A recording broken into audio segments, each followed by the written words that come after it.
Hey everyone, in this video guys I'm going to be showing you how you can create an extrusion not normal to the sketch plan in SolidWorks. But guys, before we jump into the details, do not forget to hit that subscribe button to join the Savvy Engineer community, and without further ado, let's jump into the video. Okay, so the first thing that you need to do here is to go to the top plan, right click, sketch, then I'm gonna go to sketch workbench, then center rectangle. I'm gonna go and draw a rectangle like this. I'm gonna go to the smart dimension. I'm gonna add here 100 millimeter, then 100 millimeter here. Okay, then I'm gonna exit the workbench.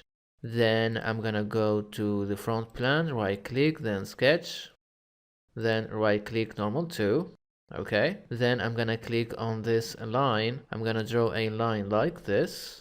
Okay, then I'm gonna click on smart dimension. I'm gonna add an angle between the first and the second sketch, 45 degrees.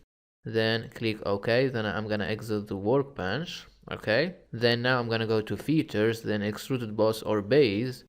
I'm gonna click here, then I'm gonna click the first sketch. Okay, then in this field, direction of extrusion, I'm gonna select this line. Then I'm gonna add here, instead of 10, 50. Then click OK.